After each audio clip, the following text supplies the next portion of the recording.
Hey guys, welcome into the Pugger Reborn channel. We are back with some more Blazing Deserts DLC. This is how to defeat serpents in the mid game. There are some things I do want to get out of the way right now because it's very important. Please do not skip right ahead to the combat because you'll miss the bread and butter as to why things are the way they are. There's 3 criteria ultimately that get you this fight a win. Now some of you might debate me on when mid game is. Every campaign that you do is going to be a little bit different. People that are experts, mid-game could be day 20, 15, even less depending on strategies and stuff. To guys that are veterans, they know the game, so on, the average would probably be like 40 to 70. For beginners, it could be from day 60, 70, all the way, who knows how long. And if you're playing Lone Wolf or you're playing another campaign like Davcool, playing as the cultist, it may not be the easiest to get to the mid game. I'm just saying mid game for me is when your brothers are about to peak and get to the late game but are not quite there. You're trying to establish fodder from good and so on. So this is where I'm at with this. Now, with that being said, let's get into exactly what the baseline of how we're doing this is going to look. So starting out, these are the 3 things that matter, and I'm going to go over why. Number 1 is defense. Defense is the number 1 thing you want to go into this fight with. You want to know when to shield wall, when to get away from being surrounded, and just having an idea where they want to attack the most. The next thing would be attack, because you need to kill them. Once you figure out where everybody's placed, then you want to start focusing on eating into them. The final thing is perks that save lives. You have yourself underdog, you have yourself rotation, you have yourself footwork, you have yourself shield expert, which gives you more defense. Now, going back to defense, I want you to understand that if you're between 20 and 30, they have a very interesting range. It's anywhere from 34 all the way up to 42. That's what I've noticed. I've tried different things. This fight I've done about 25 times to get a good idea. The last 10 times has been the same strategy over and over again. I've lost one guy, I think, out of that strategy, but it was kind of a fluke because I was too aggressive. Again, aggression is not how you go about this. Being smart and caving them in is how you win. Without further ado though, I'm going to go through each brother. You're going to see not every brother is created equal, and I do have some guys that are not quite there, not good in attacking skill. But again, this is what I consider mid-game. Not quite there yet, but pretty darn good.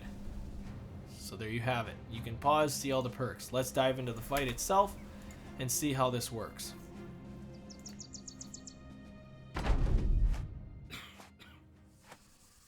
As you can see, they're going to do their normal move in. The only brother I'm going to move is the brother that has the handgun. If he has pole arm or handgun, pull him back 1 spot. After that, end your turn. Now, the AI has changed where they don't just end their turn when they're done doing whatever they're doing. These guys are obviously making a mad dash to get to the front line, and that's respectable, obviously. But here is where people make the biggest mistake against serpents. I did, and that's how I ended up figuring it out. It's like, duh, they have their way. They have a way that's frustrating. They know what they want to do. The AI wants you to take a step towards them because each one of them want to attack, as you can see there. So what we're going to do is we're going to do everything in our power to avoid moving up. I'm going to constantly, you can do spacebar of course, but I'm going to constantly wait. Now, of course he would jump to this spot. That is a terrible spot, but that's okay. I'm okay with that. That's actually very helpful for us. Now, as you can see, this again is where you want to attack. No, do not attack. Wait, see all this line? Wait. All those freaking serpents have gone. The higher your initiative, the worse this fight gets. Having low initiative, believe it or not, gives you a really great chance early on. As you get into the actual fight, having higher initiative, like when everything's going down, having higher initiative is better, obviously, for the strikes. Now that we're so close, I'm going to do my strikes. Get him out of here. This is a brother that, again, I don't need him in the fight, but it is for the sake of showing you guys this, that he's in here. Now, when you also go to attack everything, I want you guys to understand this is very important. These guys avoid pulling you if you are surrounded by at least 2 of them. Will they still pull you? Of course. The AI is going to do what they think is best. But for the most part, this is how you avoid them pulling you, because they know they have a good chance to attack. The AI also is pretty smart about brothers that are vulnerable, of course, to, like right here, if he's harder to hit, so we pull him, loses the shield wall. The game does understand that logic. I'm going to knock him out, losing his ability to do anything. We'll try to eat into him. I'm surprised. This is like super aggressive. That is actually very aggressive. They're very confident about that. Alright, so what I'm going to do is I'm going to move just this brother over here for support. There we go. So now, of course, they have the better chance to attack. This brother here, well, look at the chance to attack here. So, of course, our lesser of the brothers, standing over here, he only has one guy in him. Where's he at? Wisp. Oh, no, this guy. Because he has 3 guys around him. So this guy, this serpent right here, has a surround of 2 different guys here. He's getting a different bonus from being in the surround. That is why it's the way it is. And I know this brother doesn't have the greatest defense in the world. So again, we're going to keep going. We're going to focus fire. Yes, we're going to focus fire on some of these serpents. Now, this was kind of a mistake, admittedly, because this brother Gunther does not have the greatest defense ever. I purposely know my brothers and can tell when it's not the best scenario. Now, if I move him, there's a good chance they're going to pull him in. Thankfully, though, we do have very high morale from the kills. And all of a sudden, the combat, just like that. This has been a little bit easier because of, and just for the sake of him, I'm going to just shield wall for now. Now, don't attack if you have really low fatigue. Just continue the shield wall. We have them where we want them. Now we got to kill them. As you can see, that surround, we're all in the 30s right now. 2 guys around. This guy, he has, because he's shield walling, he has the best chance. This is some more RNG. 30s is still very good. Anybody who has brothers in the 30s, you're doing fine. Just continue the assault. Now this brother here obviously can be switched out, and I'm going to do just that. Because our best defensive guy, Hakon, is there, I'm going to let him do the work. Meanwhile, we need a shield wall. The other brothers can get into these guys easily. Again, morale checks. Now we'll run to the back. Alright, so now, as you can see here, Wasi, I think it's Wasi how you say it, but Wasi doesn't need to shield wall. Look at the damage, or look at the chance to hit right there. That's amazing. With a guy who's surrounded by 3, even though he has higher morale, so of course he's going to have some bonuses. Now we will take on this fight one more time because I want you to see it again. I want you to understand that this isn't a fluke. It's not like I'm pulling your leg, or I don't want the community to think that I'm lying about this. It legit can be this easy. Oh, I should not have. Admittedly, I shouldn't have put him in there. Alright, well, we'll see. Yeah, he's still going to go after him. 31%. I was taking a risk there. This is where, at this point, you need to pull guys that just don't need to be in the fight anymore. Actually, going to just continue this surround here. Okay, and dead. So, easy enough. Fine. But Puggo, do it again. Show that it actually works. Alright. So let's do it again. Same strategy. Understand your brothers. You'll figure it out quickly. Starting out, we're going to move our archer, if you will. We don't need him to be too crazy of a target. Then after that, we end our turn. Oh, sorry, I accidentally hit the wrong button there.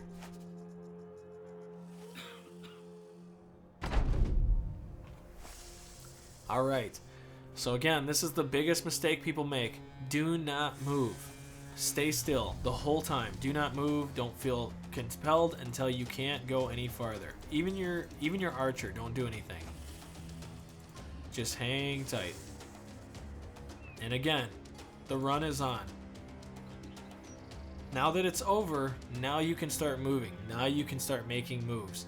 The first move I'm going to take is our guy who doesn't have the greatest defense. I want him to avoid being pulled. So I'm going to put him between the two because that's where they feel most comfortable not pulling a guy.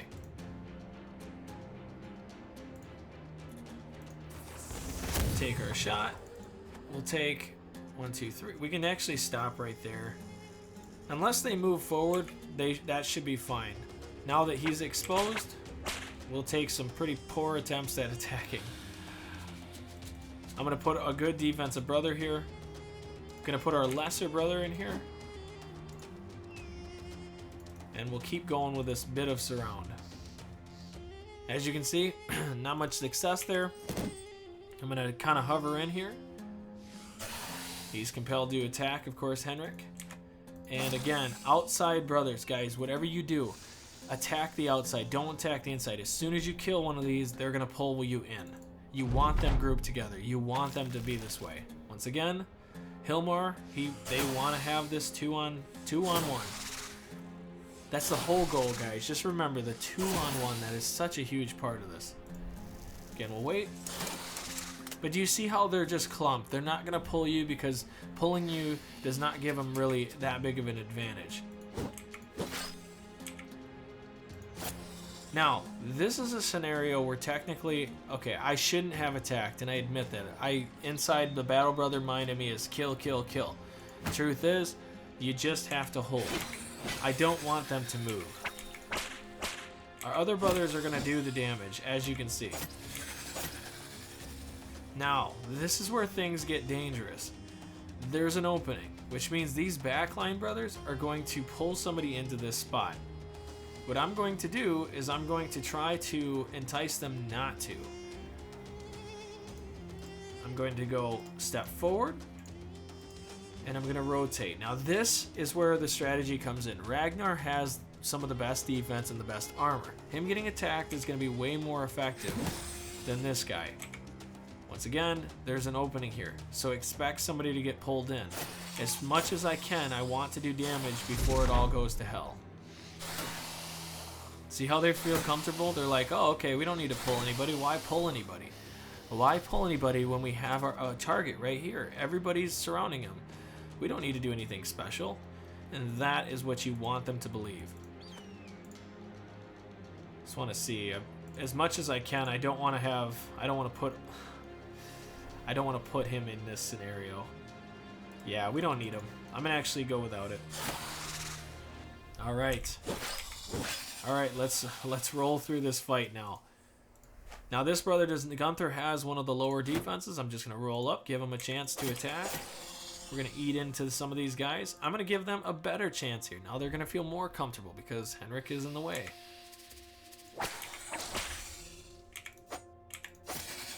And again, now that the morale is in our favor, this fight is as good as over.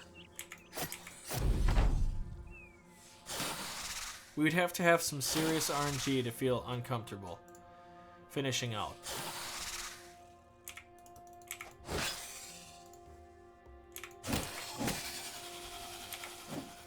And I hope this is showing you guys, like, this fight is really easy. Like, this strategy has made it so much easier.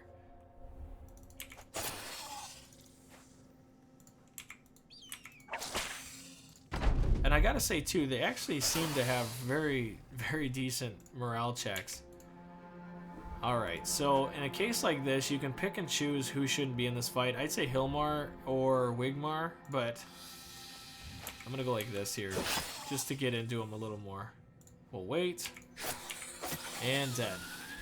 Alright guys, if you have any questions or there's any other beasts you want me to show you guys how to take on, especially with the smart AI, this is the way, at least with Serpents. I promise you, there's no gimmicks. I'm not doing anything crazy. If you want me to use all boar spears, I'll go and try to find all boar spears. At this point in the game, you should at least have that. You can do this with swords. Swords are fine. I find that the three-headed flail is very effective against these things. I don't know, if you go back, watch this, check it out. There's so many weapons that actually, once you get to them, just eat them up. The one thing I do say again is they do have pretty good resolve, but just continue consistency. Understand, I'm surrounded by two, defense. If I have one on my own, attack. if I'm a really good brother with good defense, just keep attacking. Until things start going dire, attack, attack, attack. But otherwise, defense wins you this fight. Thanks, guys, for coming out. I hope this helps. If you have any other questions, please let me know in the comment section below. Do not forget to subscribe and like this content so others can be aware of what to do. Thanks, and I'll see you in the next one. Bye.